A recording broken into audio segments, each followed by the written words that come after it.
So one of the most interesting things that I found in my research when looking at how technologies is impacting our notions of work, there's like a couple of different factors at play. The first is there's this psychological phenomenon called work devotion, and work devotion has evolved over the last couple of decades, where we as a society have collectively decided that there's an appropriate way to show to show our commitment to our jobs, and that's through struggle and sacrifice. So when you say, "Oh, I'm so busy," or "I pulled an all-nighter," or you stay really late, you're the last one to leave, you're the first one to arrive. There's this kind of element of you're proving through sacrifice your devotion to your job, which is like a real thing that we as a culture have decided upon. Now, what's interesting is when you bring technology into the mix, what technology has done is that it's made it very hard to disconnect. It's blurring the lines between being at work and being at home. So now we have this mechanism through which we can constantly be showing work devotion at all hours of the day. And not only are we showing this type of behavior, it's often rewarded.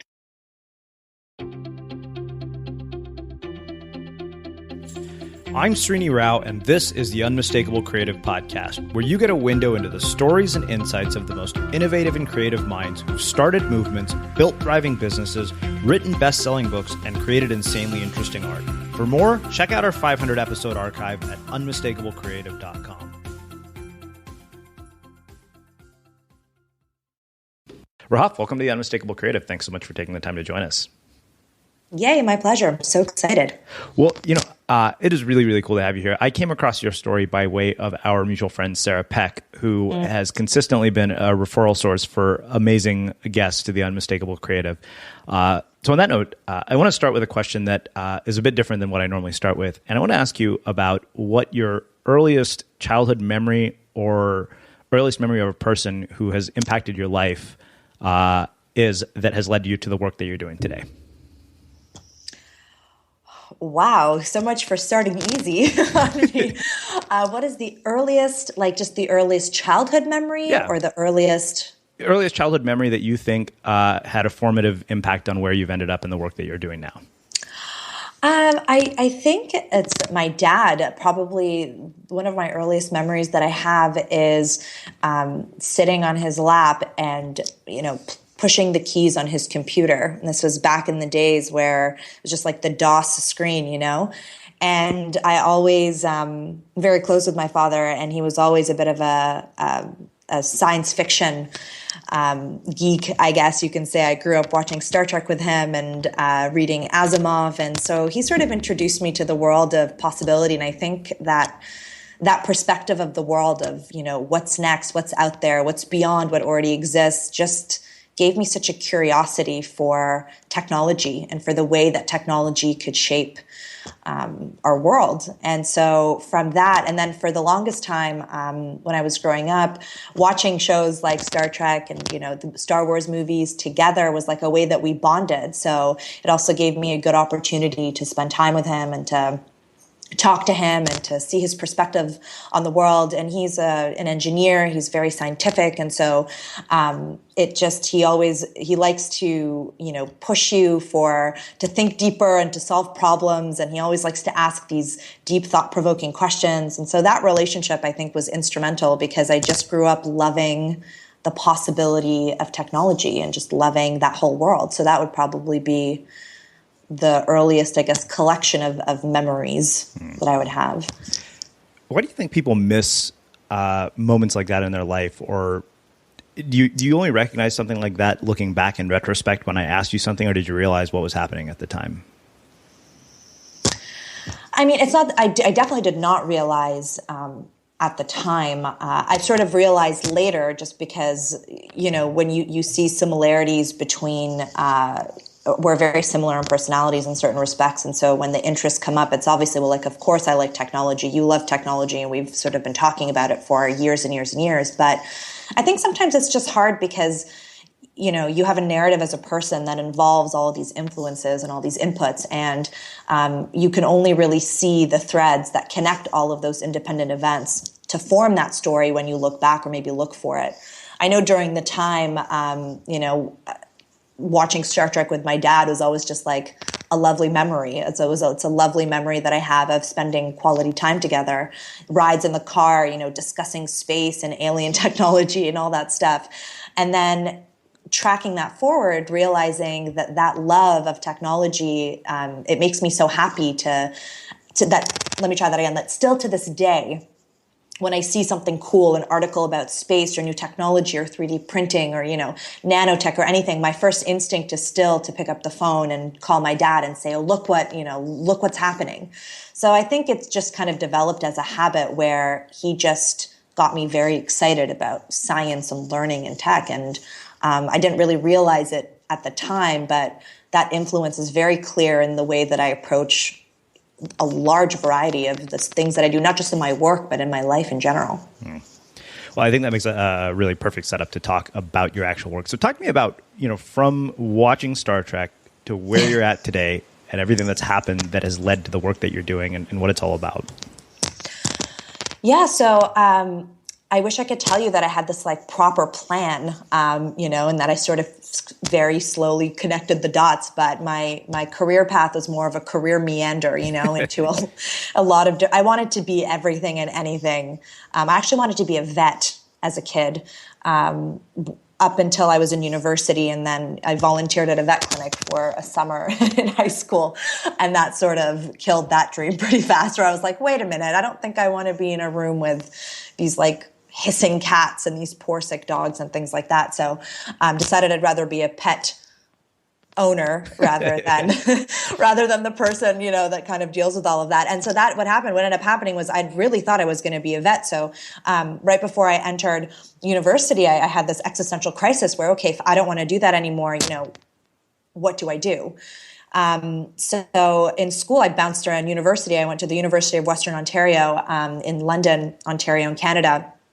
And I bounced around a lot. I was in philosophy. I took classics. I took psychology. I shifted my majors so many times trying to figure out what I wanted. And I ended up sticking in philosophy and then doing a business program because my father, once again, gave me very wise advice where he said, look, if you don't know what you want to do, then study business because business can just underpin any other activity that you want. So whether you go into media or law or whatever, knowing how a business runs and having that very strategic approach can't hurt. So I went into business. This all has a point, I swear. I went into business and there had the fortune to meet who now a very good friend of mine, a woman by the name of Nicole Tapscott. And she was in my class. We became friends. And Nicole's father was actually Don Tapscott, who was a technologist and author, ranked one of the top thinkers globally about technology and innovation. And through a series of getting to know him, I actually worked with him at his think tank. So when I graduated university, I joined his company, which was then called New Paradigm, and started working with him on white papers around technology. His company did syndicated research programs looking into technology trends. I wrote, white papers about millennials' use of technology and politics. And that was just one of those things that, that was such an opportunity that after meeting him and being familiar with his work, I just thought was such a crazy opportunity for me as a university, as a recent grad. And then during that time, I was also the research coordinator on his book, Wikinomics, How Mass Collaboration Changes Everything, and then ended up helping him on the research of his book called Grown Up Digital, How the Net Generation is Changing Your World. And so through that experience, he was an incredibly influential mentor. He took me under his wing. He was very, very generous with his time and his expertise. And that was the first time that I really understood that you could have a job exploring ideas, which I thought was the coolest thing ever. And that got me into research. And I left New Paradigm because I was very interested in the research side of it and joined a market research firm in Toronto called HotSpecs. That was that was pioneering a lot of very cool tools around online market research, so online surveys and engagement. And they did all sorts of projects with clients like, MTV and Unilever and things like that, looking at how can we use these online tools to engage people better, increase responsiveness, brand awareness, all of that sorts of stuff, which I found interesting. And it gave me a good sense of the quantitative side of data. So I studied a lot of the thought leadership under John, seeing his theories and his work and everything. And then at HotSpecs, I actually had the chance to work the back end, good old SPSS, and looking at queries and looking at data sets and really understanding the story that the numbers tell you, which I found kind of fascinating as well. And then after that, I left and I wanted to start my own business. Not really quite sure doing what. I just wanted to do a bit more writing and do a bit more consulting. So I left, and Don actually got back in touch with me, and he was working on his book. This was actually Wikinomics. So I worked, I made a mistake. That was actually Grown Up Digital. So I worked on Grown Up Digital. And as a part of working on Grown Up Digital, one of my jobs was as a researcher to sort of find interview subjects and to, collect information. And this chapter that I was specifically focused on was about politics. So I ended up getting in touch, this is early 2008, with Chris Hughes, who was working on the Obama campaign, to interview him for this book, for Grown Up Digital. And he ended up being super nice and just a really smart, brilliant guy. We hit it off. We kept in touch after the research of the book.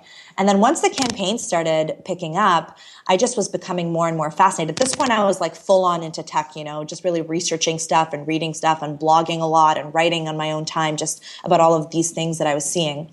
And I sent Chris a message.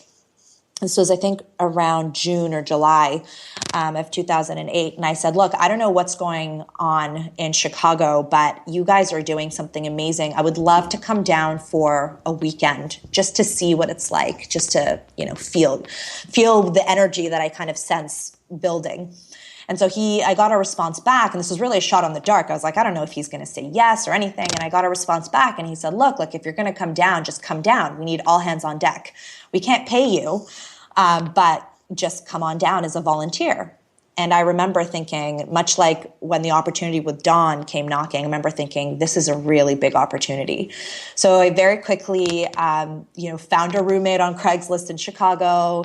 My boyfriend, my husband now, but my boyfriend at the time, packed all of our stuff up in this rental car, and we drove all night to meet with Chris in Chicago from Toronto the next morning to kind of hammer out the details. And then right before Labor Day, in late August, I moved to Chicago randomly as a Canadian with no idea how the U.S. political system works. I just moved down to Chicago and spent the next couple of months as an unpaid volunteer as a part of the digital media team during the 2008 campaign for Barack Obama.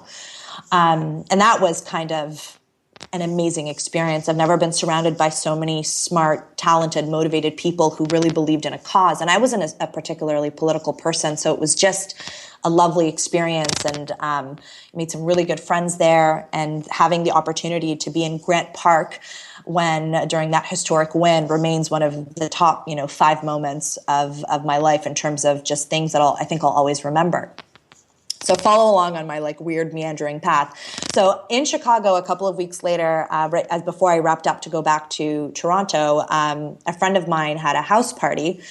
And at this house party, I ended up meeting an editor who worked at a publishing house. And I was talking to him about my experiences, and he asked me a bit about my background.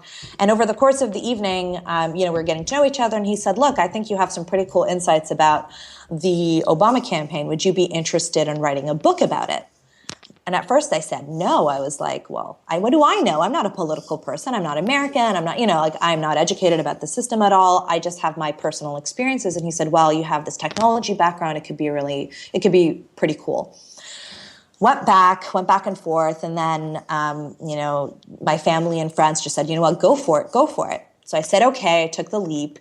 And I wrote this book. It was called Yes, We Did. An insider's look at how social media built the Obama brand. And I loved writing that book. I got a lot of my friends on the campaign to help me. Scott Thomas, who was on the design team, he designed my cover for it. And it was just like again, I go back to the word generous. I think that's been a theme in my career where I've been very fortunate to have people be so generous with me. Just so many people just offered their time and expertise and let me interview them and all of the stuff. And then the book came out in 2009. And I started again through a series of like random occurrences to speak about it, to start promoting it. And I got invited to speak at Rotman, which is the business school in Toronto, about this event. And it just so happened that in the audience was some agents representing a speakers bureau who saw me speak and came up to me afterwards and said, "Hey, would you like to do this for a living?" And I was like, "Do what for a living? Like speak for a living? You mean people will pay me to talk about the things that I'm interested in? Wait a minute. Is this real life?" And so I said yes, even though I was terrified. I think I said yes, signed the contract, and then honestly went home and cried because everything was just kind of happening so fast. Got signed with the Lavin Speakers Bureau, and then very shortly afterwards started traveling and getting invited to speak all over to share some of my insights about this book. And through that experience, ended up going to Geneva, speaking with the team at the World Economic Forum about online communities and, lessons learned from the Obama campaign. And again, through a series of amazing serendipitous occurrences or circumstances, got offered the opportunity to join their team, to join the World Economic Forum's team in Geneva. So I remember calling my boyfriend and being like, "So what do you think about moving to Europe for a while?" And luckily he was like, "What?" And he's such a good guy. I really lucked out with that one, I'll tell you. But so he said, "Okay, I'm game for it." And so we packed up our life and we moved to Geneva, where we lived for 3 years. And during that time, I was the associate director of a program that the World Economic Forum has called the Technology Pioneers, which is a super cool program, where the forum is always looking at emerging technologies and entrepreneurs and startups from all over the world who are using technology to improve the state of the world in some shape, way, or form. In my portfolio, the entrepreneurs and the tech pioneers that I dealt with were primarily tech companies. And so I had the chance over 3 years to really go and learn and meet with some of just the brightest tech entrepreneurs and kind of see what they were doing, and then integrate those learnings into some of the research that the forum did as a whole. That was probably just that was actually an incredible opportunity, just to be able to learn and meet people and hear some of the biggest and best thinkers of the world talk about some of these issues. I think it really broadened my horizons. And as somebody who had been in Canada, North America forever, it was the first time that I started really looking at the global implications of technology, not just, Canada or the US or even just the Western world, but looking at, as I met entrepreneurs, from Asia, as I met entrepreneurs from Africa, really understanding how their vision of technology was influencing just our world in general and what the opportunities were there. And so I did that for 3 years, and then after that, I decided that my contract was up, and we didn't want to stay in Switzerland, and we weren't ready to come home yet. So I once again went home one day and said to my boyfriend, I said, "What do you think about going to Paris for a while?" And he said, "Okay." And so we packed up our stuff and we came to Paris, and I started working on some research and doing some consulting work. And then a very good friend of mine named Jay Goldman, who's from Toronto, I got an email from him one day saying, "I just started work with this new company called Click, and I think they're doing some really cool stuff with data. And our CEO, this guy named Liram Siegel, is thinking about writing a book. And I know you've been doing a lot of writing and you've worked on other business books before. Do you want to just come and maybe help us with this project?" So I said, okay. And so they flew me back to Toronto and I spent the week with them and I was just blown away by what their company was doing. It was really, really cool. They were using data in a way that drove their culture, that drove the way they were building productive teams. They had excellent, job engagement stats. And I was just fascinated by these opportunities. And we decided to all write a book together. It was myself, Jay, Liram, Siegel, and Aaron Goldstein, the company's CTO. And so over the course of the next 2 years, we spent, this would be the Decoded company. This would be writing the Decoded company. So we spent about, a year and a half, almost 2 years talking to entrepreneurs, to companies, to CEOs, to multinationals, looking at organizations that were using technology, in this case data, but instead of looking outwards to decoding consumer markets or consumer behavior, we asked the question of what would happen if you turned that focus inwards. What could you learn about your own people and your own culture if you were to understand your talent as well as, or even better than you understood your customers? And so that book was so much fun to write. I was a bit apprehensive, to be honest, about working with so many co-authors, but it ended up being a blast. And once again, from a generosity perspective, Jay, who's an incredible designer and technologist, and Liram and Aaron, who are these incredible CEOs, incredible leaders. They built ClickUp to be, it's a hundreds of millions. I think it's like $100 million business, 400 people strong, growing and being voted best place to work. It was, again, a very cool opportunity for me to kind of shadow them and to see how they were doing. And they were so open. I would go and hang out at their offices. I'd get to sit in on meetings. I really saw what it took to be on the leadership team. And then I saw people who kind of practice what they preach. So that was a super fun experience for me. And then the book came out and I was very, very thankful. It did super well. We got great reviews. We hit the bestseller list on the New York Times. And then went back to, Paris, was still doing consulting. And very fortuitously, my sister, whose name is Harfoush, she had just finished an extended trip that she was doing around the world. And she had just left her job where she was leading innovation strategy at a top innovation firm in Toronto. And she and I have just been talking for years about working together. And I said, finally, this time is right. And we started throwing around some ideas. And that's when we started our company, Red Thread, which is a think tank. It's really the kind of the anchor of a lot of the work that we do. We do consultancies and we do research projects and we do, special projects for clients. And we started working on a book together. And so that kind of takes us to now where we're working on a book called Hustle and Float, which is all about the technological impacts or technology's impacts rather on our productivity and creativity and how they're impacting the notions of work and like the future of work.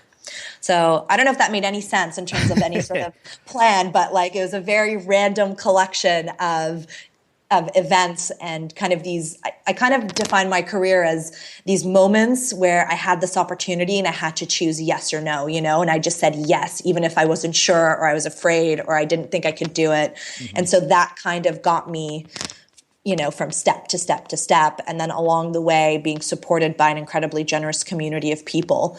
And then if I was to look back, to bring it back to the question you asked me earlier, the thread that kind of ties all of these experiences together has always been the impact of technology on us as people, the most human element of our behavior, relationships, the way we love, the way we work. Mm-hmm. So now it's just kind of like a collection of all of those things. I dabble in a lot of things now. Okay, so that raises tons of questions, as you might imagine. It's interesting because, one of the patterns that I have consistently noticed, and I've been thinking a lot about this lately, because after 600 or 700 interviews, your natural tendency is to start looking for patterns in people and what makes them tick. Mm-hmm. And the one that I keep coming across is the most interesting people never have linear paths to where they're at. It always seems like there's just a bunch of random experiences that tie their work together. But one thing that I've noticed in the way you described your story and what's led you to where you're at is it seems like you have a really strong awareness for recognizing opportunity when it shows up in your life. And I'm wondering how that can be developed in anybody's life. It's actually really, really easy. If you have an opportunity, a choice in front of you, and it scares you out of your mind, and you think to yourself, I can't, I don't know how, if you're actually terrified. And when I mean terrified, and I kind of want to underscore that, I know I kind of spoke about this my entire narrative now, in a very sort of casual way. I do want to underscore that each one of these moments was paralyzing terror.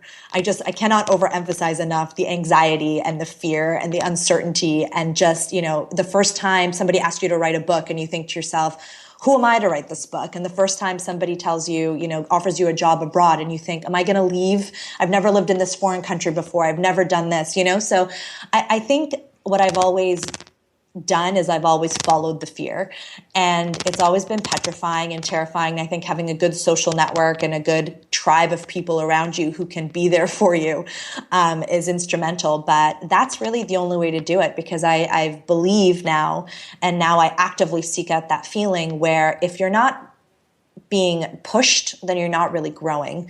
And each time I had this opportunity, it was really not so much an opportunity to advance as much as it was an opportunity to develop. And it pushed me in a lot of different ways, professionally and personally.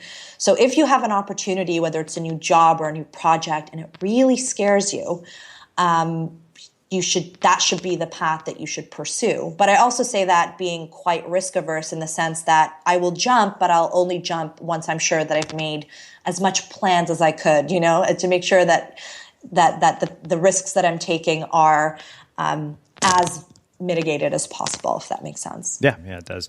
It actually raises a question about managing psychology, because I'm sure, given the amount of entrepreneurs you're exposed to and how much you hear about, this aspect of the startup world, like the mental health thing. I'm curious, from the people that you're around and you've been exposed to from all the various jobs that you've worked at, what are the lessons that you've taken away from managing psychology, navigating periods of uncertainty, anxiety, and fear from those people? And what is it that enables them to do it at the level that they do? I think the most important thing that I've learned is that to just kind of accept that if you are going to live an unconventional life, or if you are going to start a business, or if you are going to take risks, right, there's going to always be an uncertainty and unknown. And sometimes a lot of my personal struggle came with, if I'm fighting against something or I don't know something, it's almost like the assumption things would be so much better if I didn't have this uncertainty.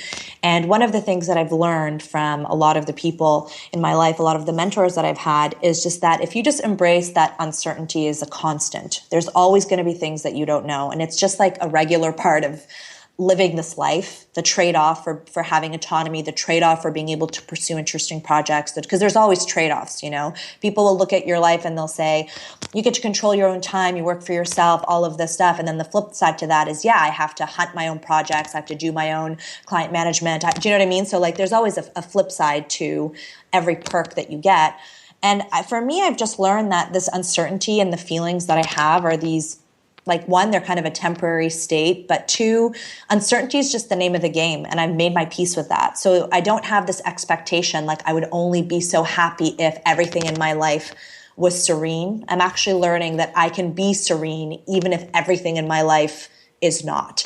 And that's from a meditation perspective, and from a Buddhist philosophy perspective has been very helpful, because and I don't mind admitting this, I am very prone to worrying, very prone to anxiety, anxious thoughts, what if, worst case scenarioing, all of these types of things. And what I've learned is I can choose my own state of mind, even if everything around me is unknown, that I can choose to just be calm. And that has been the most powerful thing, because I've realized that nothing's ever going to be perfect. There's always going to be something, there's always going to be an uncertainty. And even if there is an uncertainty and you're in a period of calm, at any given time, that calm can disappear. So the only thing that you can really be sure of is your own approach, is your own reaction to these events. And that's not to say that I'm perfect, because I still slip all the time. I will still find myself getting caught up in these little anxiety cyclones, and I have to make an effort to bring myself back and say, okay, none of these things have happened yet. This is just a part of the game, and really trying to keep myself in that moment. And that's a lesson that I've learned from a lot of the people who have really done a much better job than I in terms of managing that psychology. So I don't know about you, but vacuuming is not one of those things that I ever look forward to doing. But as you know, your environment has a huge impact on your creativity. So I still like it to be clean wherever I'm living and working. But now it doesn't have to be something that you deal with. If you're like me and you grew up in the 80s, you probably fantasized about the day when cleaning your house would be like it was for the Jetsons, meaning you don't have to lift a finger. Well, the good news is that we're already kind of living in that future. And the easiest way to make sure your floors are clean every day is with the iRobot Roomba Robot Vacuum. It cleans up after itself. The Clean Base automatic dirt disposal takes convenience to a new level, automatically empties its own bin into an allergen lock bag that holds 60 days of debris and traps 99% of pollen, mold, and dust mites, so you can forget about vacuuming for months at a time. Let the Roomba clean for you instead. It learns your home, finds dirt, and empties itself on its own. It's got powerful cleaning performance made effortless. Remember, if it's not from iRobot, it's not a Roomba. To learn more, go to irobot.com/unmistakable. What did you learn about mission, message, and rallying people around an idea from your time working as a volunteer for the Obama campaign? I learned that it's not about the message that you want to tell. It's about what the most meaningful message is for them. What is the message that needs to connect for them? And the best example I can give you of this is during the campaign in 2008, when you signed up, you were asked to specify a lot of your interests. Are you interested in healthcare or foreign policy or education or whatever it was? And that understanding, that was when they were doing the micro targeting and the customized content for people, which was quite a new thing kind of in 2008 in this context. And so that determined the type of emails that you got and the subjects that were covered. And that was really important because, the campaign might have had 10 messages that they maybe wanted to get out there about a bunch of different topics. But if you were really interested about foreign policy, then we as the campaign needed to make sure that everything that we spoke to you about the campaign was wrapped up in this thing that was very relevant and very meaningful and interesting to you. And I think to extend that to a broader, whether it's an entrepreneurial message or whether it's a personal message, that you're getting out. And when I advise and I mentor startups here, a lot of the times they want to tell me, what's so great about their technology instead of focusing on, what value are people going to get? What's the benefit to them? How are you serving people? Instead of you just telling me how great your app is, why don't you tell me about how it's going to solve, what problem is it going to solve for me? Or how's it going to make my life easier? And it's almost shifting to kind of that serving mentality where it's not about speaking, it's not about what you have to say, it's about listening to what they need and then responding to that need. So I want to ask you one more question about all the people and the mentors that you've been exposed to and people that you've worked with and collaborated with. What have you learned about leadership and peak performance and success at the highest levels from all of these people? The ones that I've most admired I'm trying to think of what's something original that you haven't heard a million times. But really, they delegate and they give back and they're very generous with their time. But when I think about peak performance, I actually have learned that one of the most important things is to be very realistic about what you can do within a day, and that it's better for you to be realistic with yourself and get that stuff done than it is to overestimate what you think you can do and then constantly feel like you're behind. And maybe that goes back to the psychology. And so in my own work, I call it almost like lowering the lowest common denominator, lowering the expectations that I have on myself sometimes, because I'll wake up and I'll say, oh, I need to do 15 things today. But the reality is I'm going to get to 3. So I've gotten very, very good at saying to myself, how much time is this realistically going to take? And then just doing those things. Because ultimately, and Don said this to me years and years ago, he said, it's a marathon and you can't just sprint. You can't just run at full speed all the time, even though that's what culture dictates for us to do right now. And that's very relevant in the work that I'm doing now for Hustle and Float, is that we get all these messages about how we need to be working harder and longer and all of this. And in reality, we're not doing enough to promote, rest. So it's seeing him take the time to disconnect. And he was one of the hardest working people that I know, but seeing him take the time to disconnect and to rest and to rejuvenate, that I think helped me focus on the balance in my own life. And as well, the people, like when I look at Lee, for example, a super successful, Liram Siegel, super successful entrepreneur, he still has a very good, close network of friends. He prioritizes those relationships in his life. And he always makes time for me when I have a question or if I want to call him or email him. And that kind of shows me how important it is to be sort of down to earth and to be connected to the people in your life that matter.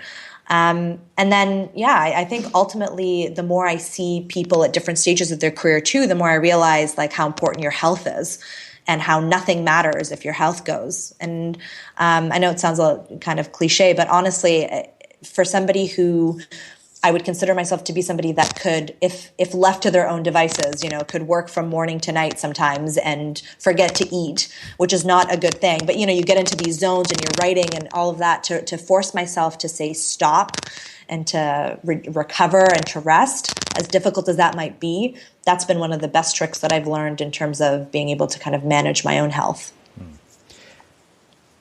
In all of this time, have you ever had any moments where you felt all was lost, like you were just at rock bottom? All the time. Honestly, all the time. I mean, my poor friends, like I will call them sometimes and just be like, what am I doing with my life? Like what is the meaning of it all? What am I going to do? And actually the concept for Hustle and Float came across from one of those moments where I had come back after Decoded was launched and released, and I was feeling a bit restless because I wasn't quite sure what I wanted to work on next.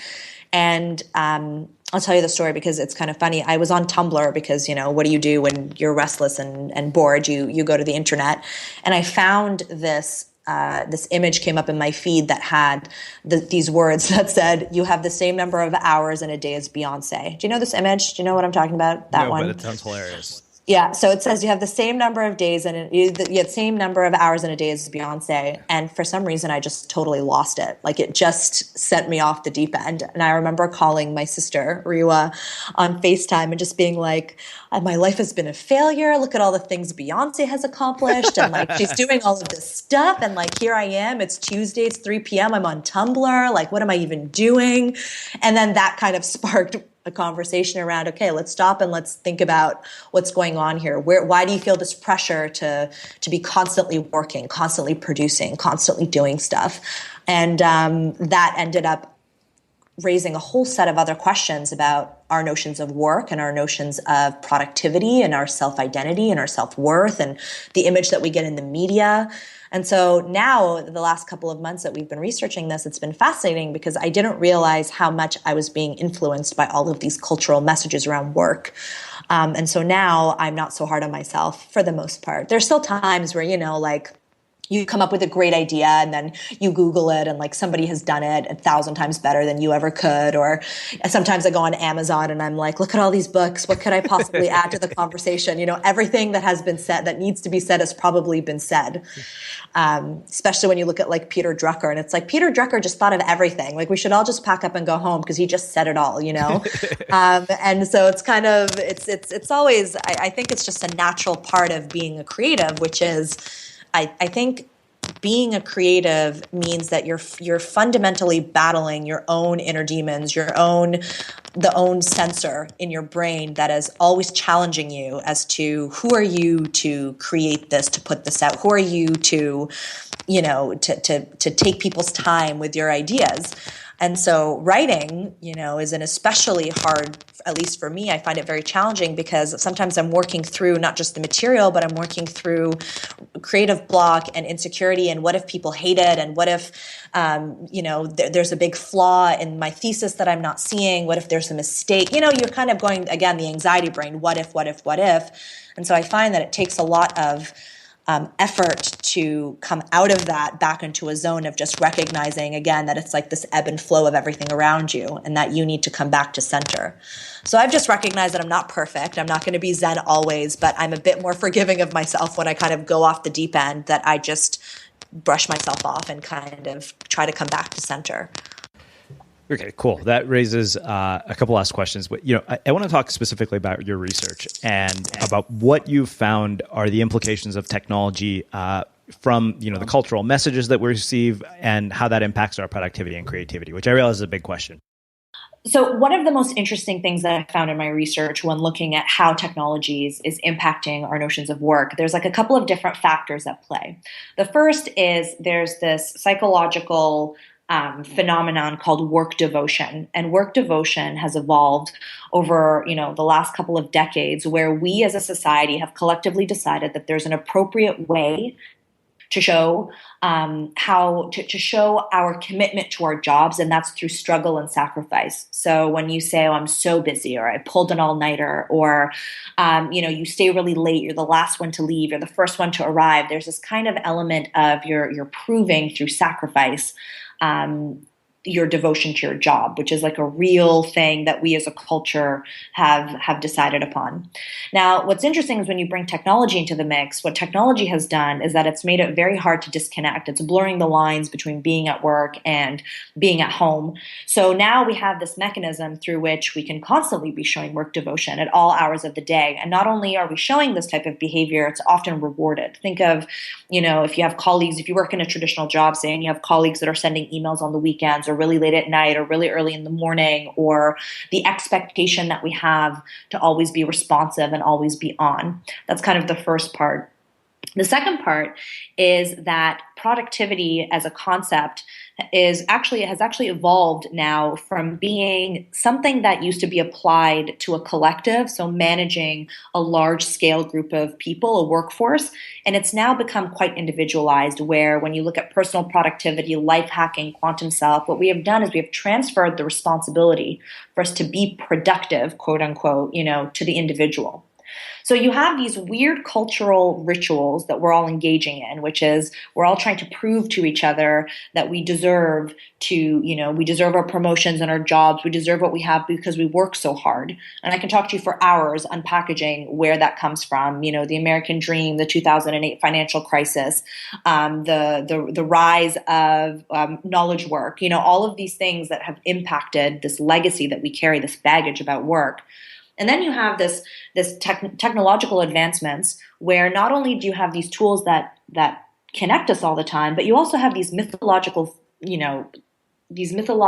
like people, figures, these mythological figures where we're hearing in the news, for example, Marissa Mayer, when she was at Google, was working 130 hours a week. Jack Dorsey only sleeps 4 hours a night. If you pick up any issue of Fast Company, I did a quick Google search for some of this research a couple of weeks ago, and very quickly it was like secrets of the most productive people, how to get more done. HBR had an article about how to get more stuff done.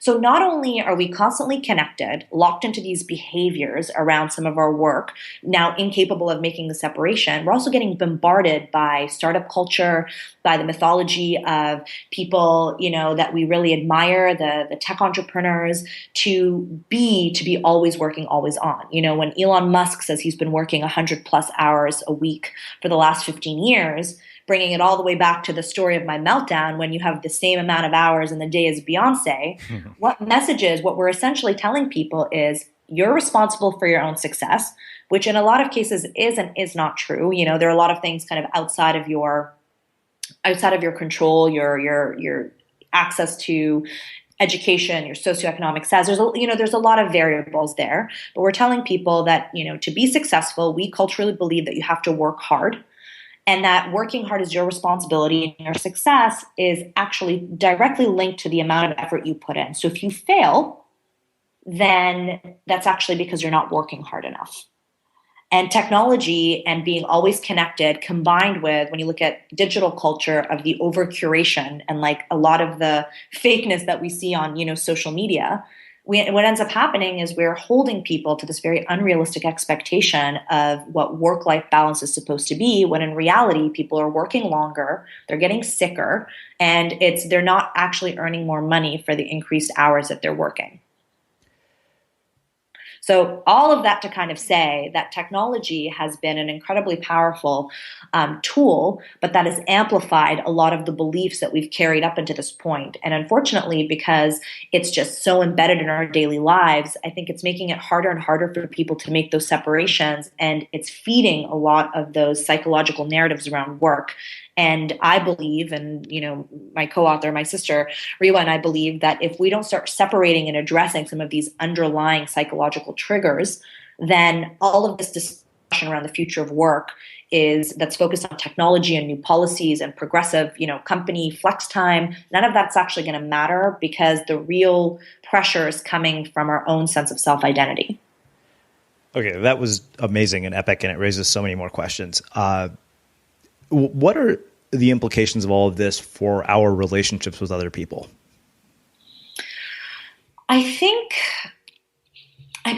That's the big question. I wish I tell you I had all the answers, but that is the big question, because I think that I was reading an article in the Washington Post the other day that was talking about how they're finding that some negative impacts of being so connected to so many people, because from an evolutionary perspective, Dunbar's number, right? We were originally made these connections of 150 to 200 people. And what does it mean for our brains that now we're connected to thousands and thousands of people? I think what we're seeing is a lot of new different types of relationships emerge that we're still trying to define. I think eventually you're going to see, at least for me personally, I find I have like a love-hate relationship with social media, where I love being connected, but sometimes I hate all of the information. And research has shown that from a psychological perspective, people tend to overestimate the amount of fun that other people are having on social media and underestimate the positives, of how much they're having fun in their own life. So everyone thinks that everyone's having more fun than them on social media, which I thought was so sad, but kind of true, So, yeah. So I think, I don't know, really the short answer is that's what I'm researching right now. And I'm looking at how do some of these beliefs translate into not just our relationships with other people, but fundamentally our relationships with ourselves. Because if, in looking at my own life, like being somebody who has full control of her time, where is this pressure? Like, why do I feel guilty if I, take a Thursday afternoon off, for example? Like, where does that come from? And to really track it back and to peel back the layers and to look at the behaviors, to look at the language that the people around me use, the things that are rewarded in our society. I think for me, the biggest picture is like, how can we make peace with some of this baggage that we've brought with us to this new world in order to be able to get to a stage where, that's okay. And to bring it back to Beyonce, because it always comes back to Beyonce, I will tell you that. So what happened, to go back, so I was having this flip out, right? I was freaking out about Beyonce. So my sister, who is always my anchor during these emotional storms, she just said, well, let's just research everything we can about Beyonce and let's just figure out how she does what she does. Maybe we can learn something. If you can't beat them, join them, type of thing.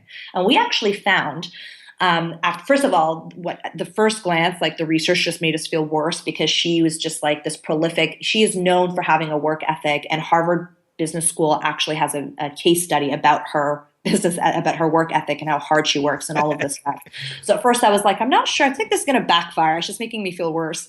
But then we found an article that in 2011, Beyonce actually started feeling burnt out. And she took a year off. And in the article, she was quoted as saying things like, I had to take a year off for my mental health. I was going from show to show. I didn't know what city I was in. I was going to award shows, receiving recognition for my work, and then not even knowing, not even being present, just thinking about the next and the next and the next. And that was a really big aha moment for me, because I thought to myself, if culturally speaking, Beyonce, who's one of the 100 most influential people, who is a role model for creatives, for business people, for women, if she, who has all the markers of success, who has accomplished everything that we're trying to achieve, if she is the standard and she herself cannot maintain that standard, if she is struggling, then clearly there's something wrong with the ideals. If our, these figures are very deeply flawed, and if she can't keep up, then what does that say? Not about us, then the problem isn't about us, and the problem is with the system. So that's kind of what I'm trying to figure out, is how does our relationship change now, and where do we go moving forward in relationship to the system, to the school of thought, where we live in a world where if you look at the language that we use and what gets rewarded, like we idolize creativity as being the most powerful thing. Time magazine ranked in 2014 creativity, the majority of people, 94%, rank creativity as more important than intelligence, empathy, and beauty. So we idolize creativity, Steve Jobs and these creative geniuses, but really we worship productivity. We worship getting things done and life hacking and doing all those things. And I think that those two systems cannot coexist the way that they have been doing for up until now, because it's not working. So where do we go from here, and how do we change, and how do we adapt in a way that as creatives we can thrive in a world and where the systems are in place for people like us, not against us because of these arbitrary cultural baggage that has nothing to do with the way things are anymore. Wow. This is like just riveting and jaw-dropping to me, because I can't help but agree with so much of what you say. Despite all the things I've gotten to do, anytime I log into Facebook, I had to install the newsfeed obliterator, because every single time I'm like, somebody else is always up to something that seems more epic than anything that I've ever done. Yes. So I have one sort of final question around this. What are the things that we can start doing right away to stop feeding the psychological triggers that are created by all of this? Like what changes can we make in our own lives right away to actually not be driven into this state of panic and anxiety on a constant basis? I mean, as I say, the first step in fixing a problem is recognizing there is one. I think that's probably just for me personally, and it's what's so funny is I find myself studying this issue and saying all of this to you, and then I find myself sending text messages to my sister being like, God, I feel so unproductive, or I feel, so I'm like, it's a psychological problem that we are all, it's like we're not even aware of these belief systems. So one of the things that we've been doing is acting as kind of mirrors for each other and asking why. Always ask yourself, if you feel like, if somebody asks you, what did you do on the weekend? And you say, oh, well, I feel so guilty. I had a really unproductive weekend. Or, oh, I was lazy. I didn't do anything. It's like, kind of ask yourself, like, why? One of the best things that I could recommend that was very helpful to me in this is Julia Cameron's The Artist's Way. Mm-hmm. I don't know if you've done those programs. It's a writing program. Oh, yeah. The questions that she asks around your attitudes around, I don't remember the exact chapter, but there's one chapter where she asks a lot of questions about, your attitudes about work, your attitudes about money.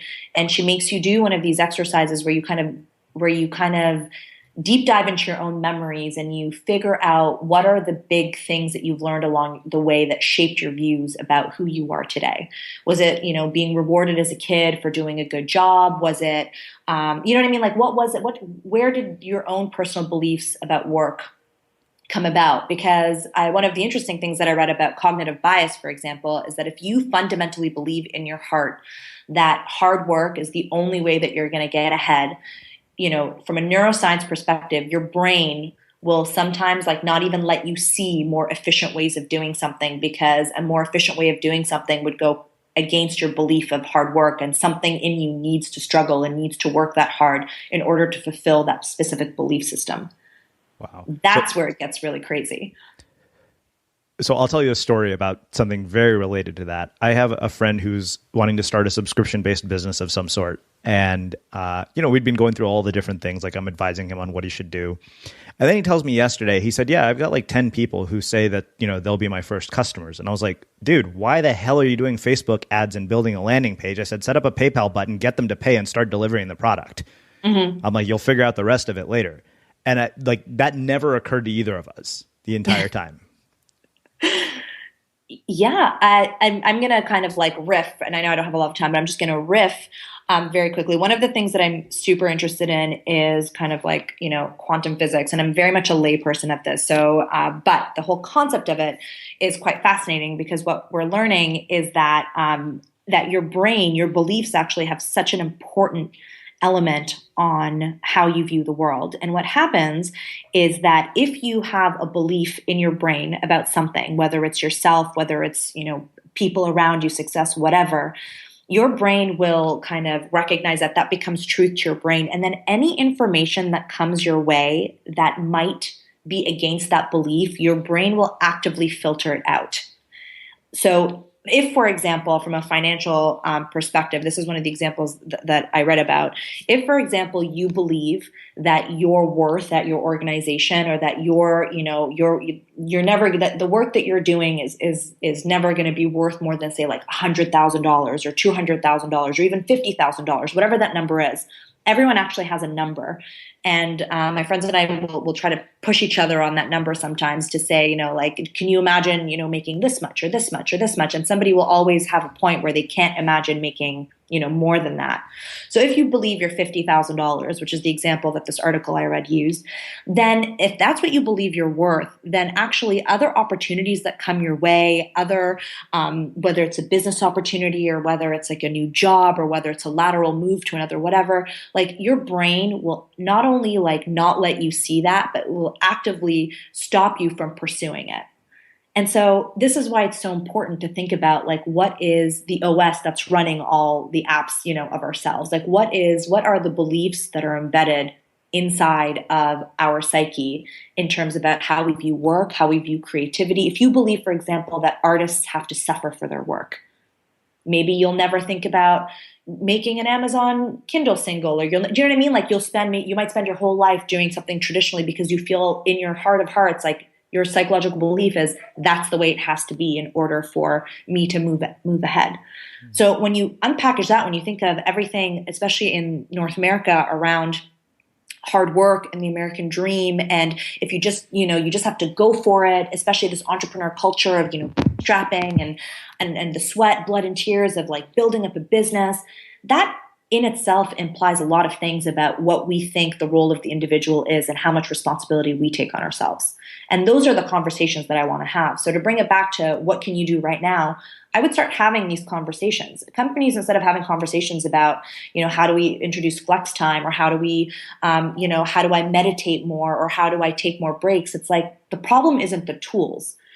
When I started researching all of this, there's so many solutions, but all of the solutions, getting things done or take a day off work or rest, none of those matter if they don't fit with your vision of the underlying beliefs that drive you. There are companies that introduce progressive policies and employees don't take advantage of them because it doesn't resonate with their own, cultural views around work. So I would say start having these conversations. When you have a friend who you call and they always say, "Oh, I'm so busy," like, ask them why. Why are you so busy? Why, what does being busy mean? Like, really having these deep conversations around some of these words that we have been using that we carry around now as like a badge of honor. I think that would be a great first step to think about how we as a culture can kind of heal ourselves from some of this disorder that we have around overwork. So I have two final questions for you. And I normally don't ask this question, but I wanted to for a long time. And I'm going to ask it at the recommendation of my business partner. What is one piece of art, book, music, movie, or anything else that has deeply influenced and informed your life? One of my favorites that I always go back to is there's a book by a German philosopher called Rainer Maria Rilke, and it's called Letters to a Young Poet. And I have a tattered copy of that I always kind of have with me. It's a series of letters that he wrote to an apprentice. And if you're a creative, if you're a writer or an artist or anything like that, he's so relatable and down to earth. And the advice that he gives around creativity and around living with uncertainty is just, I always find it very comforting. I'm going to paraphrase and totally butcher this quote, but you should definitely look it up. But he has this quote where he says that sometimes it's not when you have a lot of questions, that it's not always possible to have the answers. Sometimes you have to live the questions themselves and be okay with living the questions themselves until you naturally move into an answer. Whenever I'm feeling, very anxious about not knowing something, I remind myself of that. From a creative, from like a creativity perspective, one of my favorite things has been the book S by J.J. Abrams. it was just such an amazing piece of metafiction. I don't know if you've seen it, or you have to buy the physical copy. You cannot buy like the Kindle copy, buy the physical copy. It's incredible. It's this like multi-layered story. The book has margin notes and it has inserts, and it just blew my mind. And I find that it helped me think about a lot of the work that I do differently, just because it was such a creative presentation of an idea that I find it just sparked a lot of inspiration. Yeah, that would kind of be it. Those two things I find, at least more recently, I've kind of been gravitating towards a lot. Awesome. Well, I have one last question, which is how we finish all our interviews at the Unmistakable Creative. What do you think it is that makes somebody or something unmistakable? I think it's not apologizing for what you are, whether it's your vulnerabilities or your shortcomings. I think it's just being unapologetic about what you have to bring to the world. And going back to the messages that we hear from culture, a lot of the time, there's a lot of people are always telling you what you should be doing and how you should be living and things, the top tips from people. And then sometimes you just have to take a step back and kind of say, you know what, like, this is me and my flawed glory, and I'm going to be okay with that for a while. Because I actually think that in order to do your best work, you have to take some pressure off of yourself. And the only way to do that is to stop letting anybody else's expectations of who you are or how you work or the work that you produce. That's something that's going to be uniquely yours.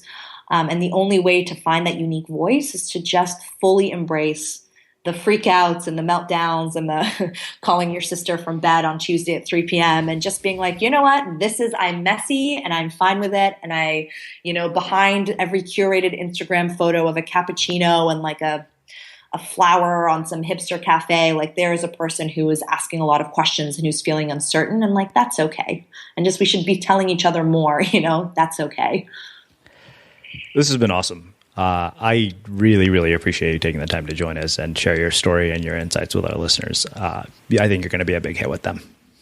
I appreciate it. Thank you so much for the opportunity, and a big thank you to Sarah for connecting us. Yeah, and for everybody listening, we will wrap the show with that. If you like what you heard, the greatest compliment you could give us is to share the show with a friend and let people know what you think by leaving a review on iTunes. Thanks for listening to The Unmistakable Creative.